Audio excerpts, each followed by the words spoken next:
Em va passar fa 9 anys, quan estava a l'hospital.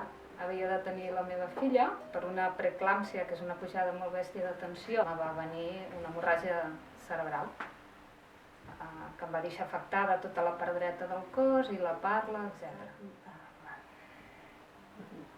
Jo no sé res. Vas passar 4 setmanes sí. En aquest cas es pot respondre jo, no? Perquè ja, sí, no, i poca cosa més. Bueno, igual.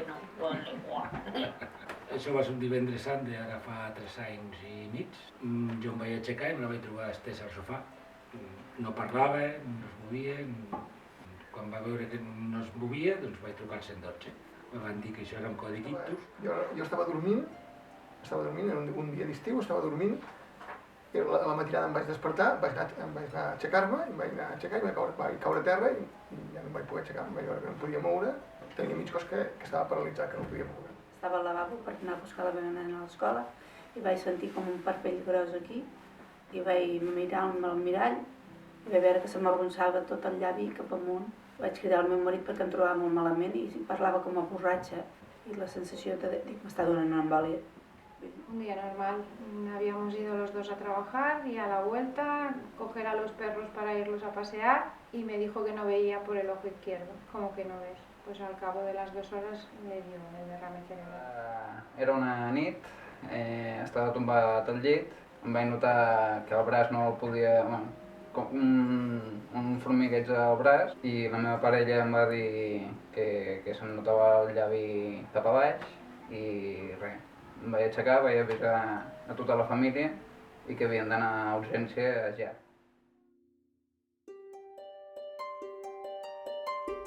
Sí, tenia 34 anys. Jo, 56. Ella tenia 49 anys. Jo tenia 50 anys, 50 més 4. Doncs tenia 49 anys. 48 años. Sí. 27 anys.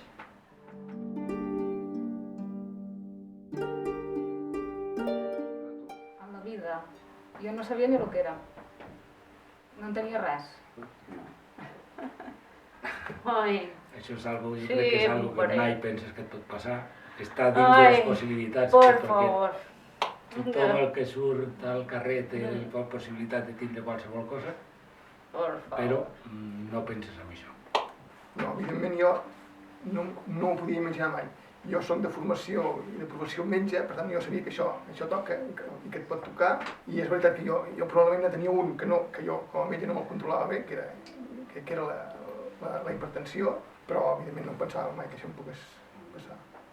La meva mare em deia, un dia t'agafarà el Maria del Carme, podia pensar em podia donar un atac de cor, perquè dic, era fumadora també, però un ictus o una embòlia no m'ho podia imaginar mai a la vida.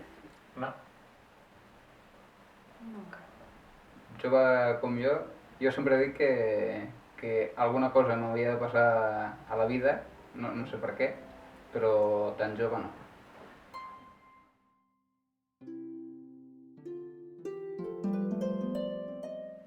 Ara mateix no, però els 2 primers mesos després de sortir de l'hospital depenia de l'Israel Maria.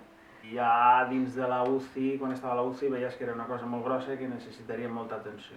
També ens van recomanar exercicis per recuperar cognitivament i vaig veure que un exercici de nen de P3 no sabia fer. Però a mesura que passava el temps, anaves veient que s'anava recuperant, les cures o l'atenció cap a ella anava disminuint perquè tot anava millorant progressivament. Sí, perquè jo estic amniblètica en el tercer dret i no parlo. No, és valenta, s'ho fa tot. Fa la feina de casa, jo arribo de treballar a les 2 i ja em té el dinar fet. Sopar no el vol fer, que l'he de fer jo. Durant un any vaig ser pràcticament molt dependent i vaig necessitar molts cuidats, sobretot de la meva família, de la meva dona i dels meus fills, però després, ara jo penso que soc prou autònom i penso que faig vida pràcticament normal. Soc una persona totalment, el meu marit ha hagut de deixar tot per estar al meu costat. Estuvo ingresada durante casi un año y luego pues ya a partir de cuando se acabó el periodo de la Gutmann, pues en casa pues ayudando en todo lo que puedo. Sí, sí. Sí, necesita para, sobre todo a la hora de entendernos, es lo que está costando más. Movilidad y eso muy bien, pero a la hora de explicarnos, explicarle és donde más necessita. Al començament, sí, perquè em vaig quedar hemiplégic de tota la part dreta, no podia ni caminar, ni moure el braç, ni la mà, res, i em vaig proposar que al sortir de l'hospital intentaria necessitar la menor ajuda possible.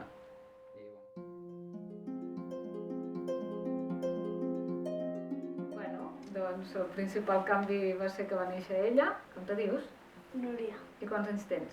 9, I quan els fas? el 22 de juliol. Ella fa els anys el 22 de juliol, que va néixer, i jo també ho celebro perquè va ser el meu renaixement. La persona sempre va canviant al llarg de la vida, perquè hi ha vegades que has de canviar molt ràpidament en moltes coses. I aquest va ser un moment. En tot.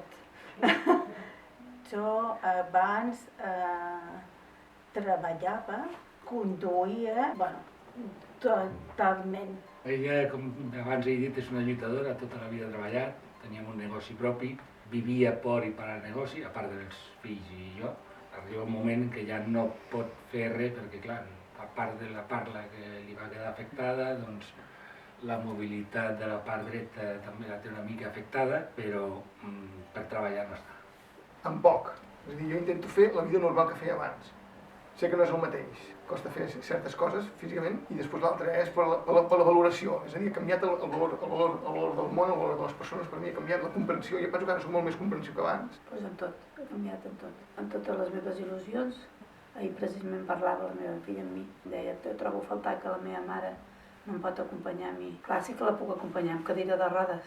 Es una vida muy dura porque tienes que trabajar muchísimo, tienes que recuperar muchísimo, tienes que hacer nuevas conexiones, que las funciones que hacía antes unas neuronas ahora las tienen que hacer otras y para eso pues tienes que trabajar muchísimo. Vida. En todo. Todo. En todo. Es como un jarro de agua fría que te cae encima, que no sabes de dónde viene y que a partir de ahí empiezas a vivir de nuevo. Otra vida completamente diferente a lo que hacíamos. No tiene nada que ver. Valorar més les coses quotidianes a les persones, que no fa falta estar tot el dia treballant per aconseguir una meta que la meta és ser feliç i viure feliç a l'instant.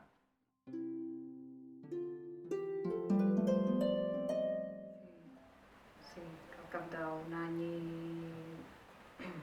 2 mesos o així. Estava jornada sencera i em vaig incorporar el 50% de la jornada. No.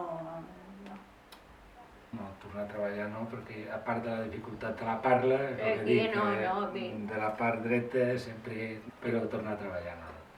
Me vaig fixar, a veure si ho recordo, 3 metes. Quan vaig veure que m'anava recuperant i que treballant m'anava recuperant, una era aconseguir treballar, l'altra era aconseguir anar en bicicleta i l'altra era aconseguir tornar a conduir.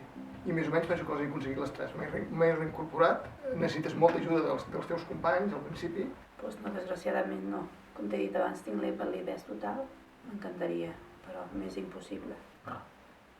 Después al cabo de los 6 meses pasamos el tribunal médico y le dieron la jubilación permanente ya. De moment no, estic en procés de rehabilitació i espero tornar.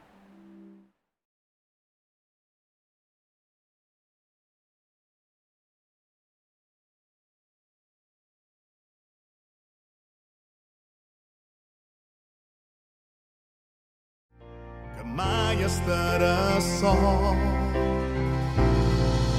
Farem que el món s'aturi perquè torni a sortir el sol. Trencarem tots els núvols per treure la foscor.